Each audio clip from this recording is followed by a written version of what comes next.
weltare ɓiɓɓe fulɓe andu diine maɗa fedde heblo sukaɓe afrique weltare tv takkusan yoni to dabiya to hoore fonde to kay hayɗi to jowol to jiingue to mafondu to ɗal haya ko on takkusan juula ha e ndera galle babaɓe ha to galle kan hanɓe to ɗum seyba guural yaro e ko taari ɗum kala ene jiiya e gardiɗi kabaruji men to leydi Mauritanie société madem ko société tambiɓe ko fate asoɓe kanŋe nder leydi he ɓe dokki yamirore wonde kayɗo e waktuji nogas e nayyi woni 24 heures yo dartini dendagal gasgol kanŋe e nder falde tasias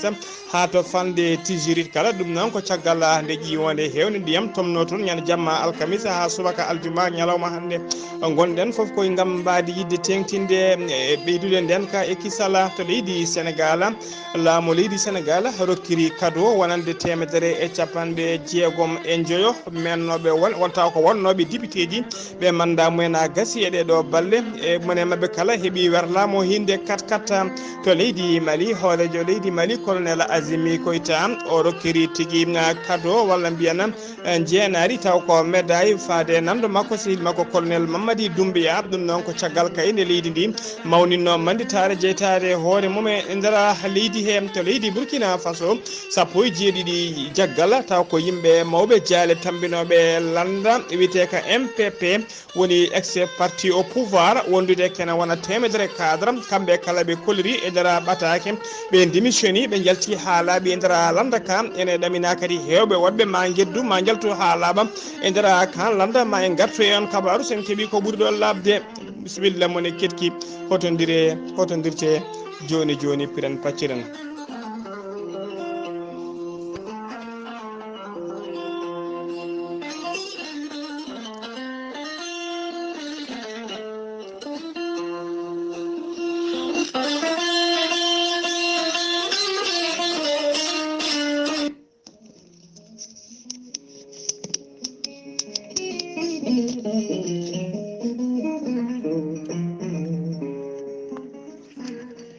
Ceerno Djiby Sy ko wittiyanke ko safriyanke safruji fina tawa.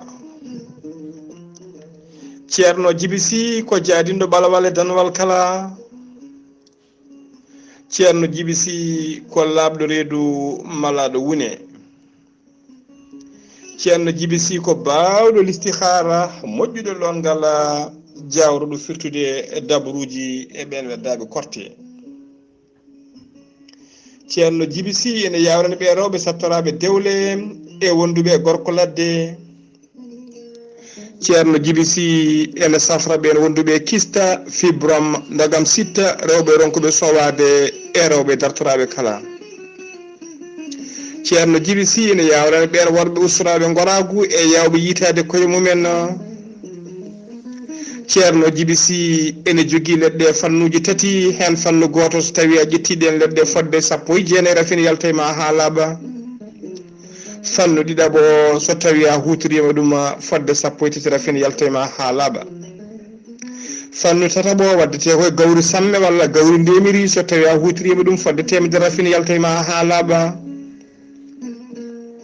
Ceerno Djiby Sy ene jogui pegge e usula bawɗe neldede kala to neɗɗo woni pirtoje dabruji ɓeydoje arsigaji. Ceerno Djiby Sy ko labɗo reedu malaɗo wune so tawi o yannama ka miskino o safruma ha mbiya wen taw hay mbuɗa yoɓani so wona wonduɓe rafiji ɗiɗi mo seyɗineji mbahliti hoore mum ha haɓɓa walla on janoba walla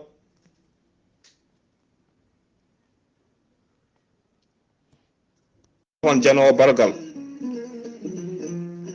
Ceerno Djiby Sy ko laaɓaɗo listihara so tawi a yiiɗi waɗnede listihara ko indema inde nene maɗa o haala ko woni e nder ɓerde ma ha mbiya yoni. So tawi ko wonɓe nder leydi Mauritanie ko ujunere mbuɗu, so tawi ko wonɓe leydi Sénégal leydi Mali e dendagal leyɗe taariɗe leydi Mauritanie kala ko 4 CFA. So tawi ko gonɗo caggal leydi ko wayno Europe, Asie, Amérique, Asie en leyɗele kala listikar ko gratuit hay mbuɗu yoɓetake. Ceerno Djiby Sy ne andina dendagal kileneɓe mum o arti e oɗo saaha joni omo tawi nder nakshot lamorgo leydi Mauritanie to base makko waɗɗani jeere nettek kala jiɗɗo hebde ceerno Djiby Sy numéro mum téléphone ko 47 22 80 84 walla kadi omo jogui miñi ko maw gollottoɗo wiye Alassane Sy ko labɗo reedu ganduɗo leɗɗe ɗe ganduɗo golle ɗe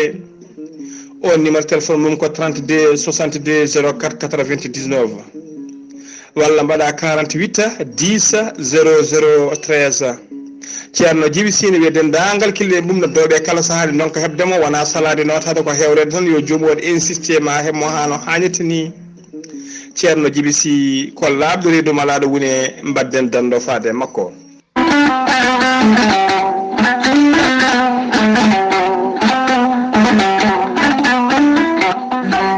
kala rafi mo jiiɗa jomiraɗo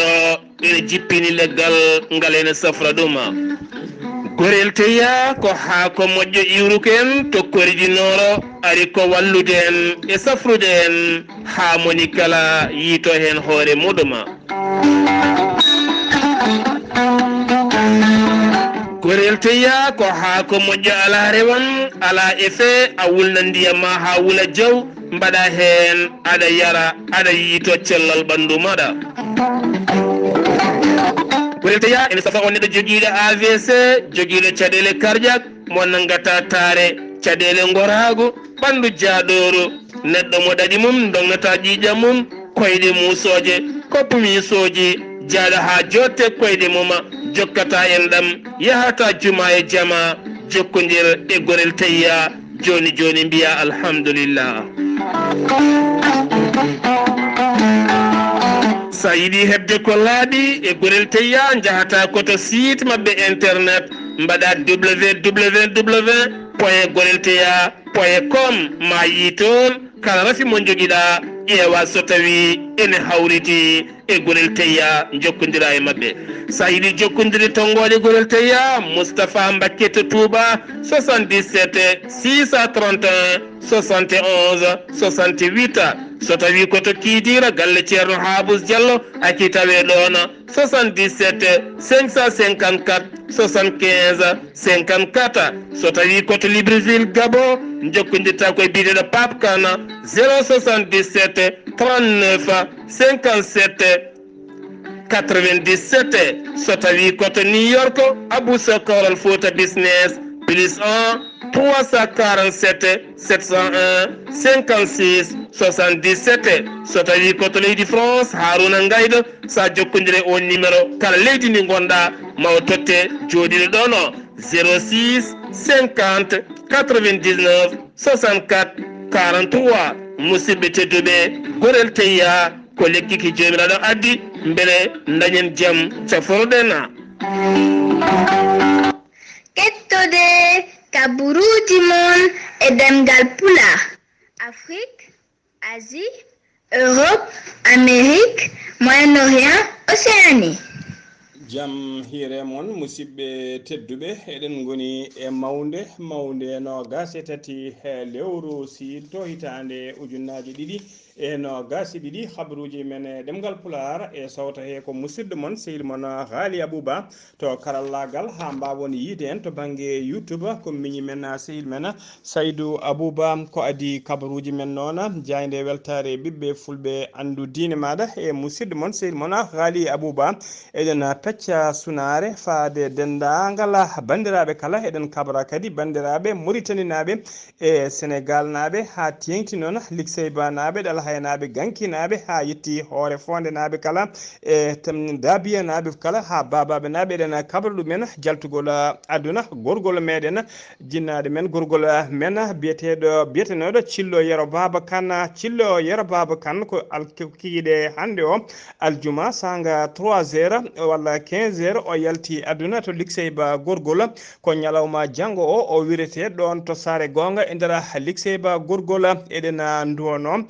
mawni meɗen Mamadou Ceerno Ndiaye Ba e dendagal miñiraɓe mum e mawniraɓe mum kala ko noon kadi en pecce sonare nde e kan Alseynou Yero Baba Kana joom wuro ngo ko banum debbo rutti en duwanima ɗum kañum e dendagal miñiraɓe mum e dendagal ɓesgu mum kala ko noon kadi en duwanima Ceerno Umar Alfasi khalifa diine wuro liksebagol gol kañum e ɓesgu mum e dendagal miñiraɓe mum kala eɗen pecca sunare men kadi eɗen duwono dendagal ɓesgu daabiya naaɓe kala e dendagal kan hanɓe galle kan hanɓe babaɓe kala eɗen pecce mumen sunare eɗen mbiya yo Allah yurmomo yafomo harnamo aljanna kanko e dendagal mayɓe julɓe kala jayde weltare ɓiɓɓe fulɓe andu diine maɗa kadi ne fecca sunare ene duwono Ndiaye Saydou Amadou tawa kadi ko gendiyanke ngana labtuɗo golle gandaɗo e nder windere he kala jaltugol aduna kanko ne jinnaɗo makko debbo ene yaltino aduna ñalawma hanki o to jiingue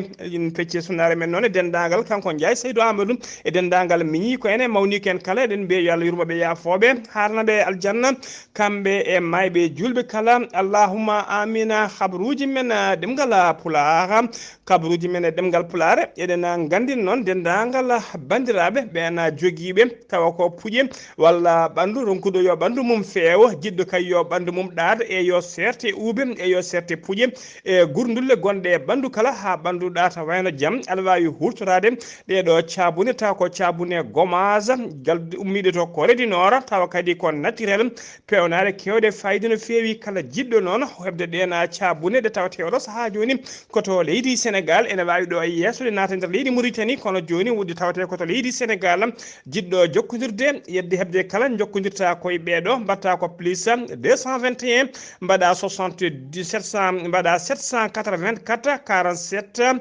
54 52 walla mbaɗa 78 125 125 15 99 sa waɗi ɗeɗo tonggode ma waw hebde jomumen hano hannirtini ha joni kabaruji men ɗemngal pulaar to leydi Mauritanie pudorɗen e nder leydi Mauritanie noon dendagal bandiraɓe dendagal almudagal dendagal nokshonnaɓe dendagal ummal islam kala ene bisma ñande alet nogas e joyiya lewru silto gonɗen ɗum ene bisma to la casa holko yuɓɓinte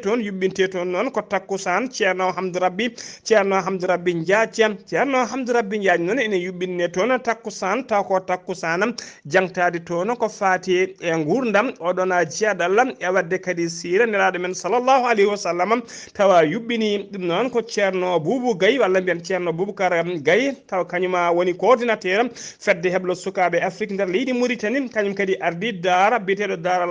dar al ansar dine e dendagal gollidiɓe mum kala eɓe juɓɓina oɗon kikiɗe walla mbiyana takkusana ceerno Hamdou Rabbi ɗum noon yuɓɓinte koto ala case e nder nakcoto lamorgo leydi Mauritanie jogui kikiɗe o noon to banggue sira on ko ceerno Saydou An wondude ceerno Abou Tala ene teddinira noon ñalawma o walla kikiɗe o hono musidɗo men seydi men makam mbaya Koutira ɗum noon dendagal kala biyowo ashhadu an la ilaha illallah ene bisma hano hannirtini e oɗon bisma hano hannirtini e oɗon takkusana taw ko takkusana inniraɗo ceerno Hamdou Rabbi ha joni kabaruji men ɗemngal pulaar to leydi Mauritanie ha joni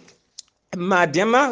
société Madema Mauritanie ko société halfinaɓe ko fate asoɓe kanŋe e nder leydi Mauritanie oɗon société noon kanko société noon Madema Mauritanie o waɗi erago e nder communiqué makko e nder communiqué o noon omo andina dendagal bandiraɓe ha tengti noon e ɓen asoɓe kanŋe tawateɓe e nder falde tasias hato falde witede tijirit kala kañumen kala nde dartinta ko fate gola kanŋe on ɗo e waktuji nogas nayi woni nder 24 heures ɗum noon ko caggal ƴiwode hewde ndiyam nde samno e nder nde ɗon falde ɗum wonno ko ñande jamma alkamisa ene jamma alkamisa ha ñande subaka aljuma hande kala ɗum noon ɓe saabi noon ɓe dartingol erade yimɓe kay ko fate dartingol asgol ɗiɗon kanŋeji jogade ɓe kulhuli kay so numa dartinaka ene wawi ɗam ɗon ɗiɗon boyli nokkuji to ɓe gasata ne wawi mabba leydi mabba e mabɓe jorto e mabɓe walla kadi ne wawi ko wiyete jamguela ƴiwonde yana e mabɓe ɗum foof noon ko gam yidde tekkinde nden kay kisal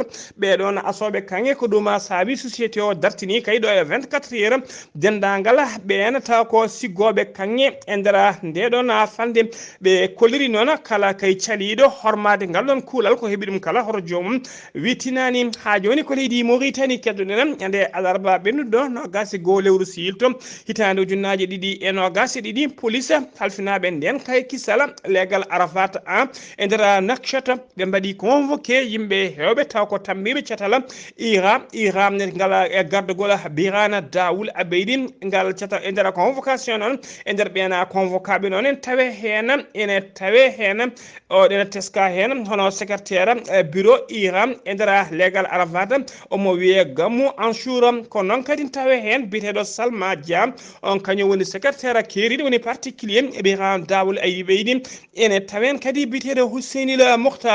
Mouhtar noon ene jeeya kadi e ɓeɗon taw ko convocaɓe ɓe en keɓani noon ko laaɓi holko saabi kay ɓe convoquira holko saabi ɓilo e juuɗe police landa sabab noon holliri hen mette mum no feewi waɗi eran kadi nde ɓe goppitte ko ɓuuri yawde e yaccade ha joni kabaruji men ɗemgal pulaar kabaruji dottaɗi koto leydi Sénégal paɗen dendagal noon ɓen taw ko 113 Sénégal naɓe jeeyaɓe kay 154 Sénégal naɓe wurnoɓe nder leydi Algérie taw ko émigreji ɓe ndewani lawol artiraɓe gila ɗeɗo balle kala to leydi Niger ɓen 113 e mabɓe noon yettima to nder leydi Sénégal to Dakar ɓe jeeya noon mbiɗen koye 154 artiraɓe o tawa kadi ko wonnoɓe hakkude Agadez tawteɓe nder falde Agadez hollirama noon ko catala gotago windere halfinaɓe ko fati émigration woni catala bitegal l'OIM woni organisation international d'immigration kañumen tigui luuɓi laaɗe diwoje wonande dendagal ɓen artiraɓe kala moni kala ittede kay to leydi Niger wawa artirede ha e nder leydi muɗum kamɓe 113 artiraɓe fuɗɗiɓe artude ɓe kala hollirama tigui hono Maguette Seck kañum woni conseillère technique à la direction générale des Sénégalais de l'extérieur holliri tigui wonde kay ɓeɗon refulaɓe kala mone mabɓe kala ma heeɓa ko wiye prime de transport ha jomum wawa yettade tigui ha e nder wuuro mumen to gendi ɓuuri gowandi holliri kadi kamɓe artiraɓe kala maɓe mbawa winditade kay e catal OIM haɓe mbawa hebde kay ko wiyete insertion e catal ngal ɓe mbawa kadi hebde ko wiyete formation et prime et financement kala mo catal ngal wawi ummanade haɓe mbawa tigi hebde ɗum hano hannirtani ha joni ko leydi Sénégal keddoɗen laamu leydi Sénégal waɗi tigi ballal walla cadeau paydude no fewi wonande kay ɓen 160 en joyo député ji taw koɓe manda mumen gasi ha laaɓi yaltuɓe oɗo saaha joni suudu sarɗiji ɗacciti toon woɗɓe ne lomtiɗu men ɓen noon 160 en joyo mone mabɓe kala heeɓi oto mum taw ko werlamo hinde kata ummade laamu ngu ha joni ko leydi Sénégal keddoɗen balɗe tati hande noon teskama poste de santé taw ko maternité mo Grand Yoff to Dakar hollirama tigui ɓe ngala ndiyam robingaji mabɓe koko kuppi ha laaɓi ɗum noon ko caggal kay catala bitegal sen o tombiɓe ndiyam tambiɓe ndiyam nder leydi he nde garno kay kuppi kadi jaadi e compteur mabɓe ɓen noon kolliri wonde tigui maternité o suudu sartude maternité ene rewe million ngaji 3 taw ko haalisa franc CFA moɓe ndewete facture aji mabɓe des impayés woni arriére ji ɓeɗe joɓani ko ɗum saabi ɓe kuppa kabaruji men ɗemgal pulaar koto leydi Mali paɗen horejo leydi Mali colonel Azimi Koita o teddini o bismima o waɗi médaille o rokki médaille taw ko médaille teddugal faade nando makko sehil makko hono colonel Mamadi Doumbouya gardiɗo leydi Guinée Conakry o waɗimo noon décoré à l'ordre national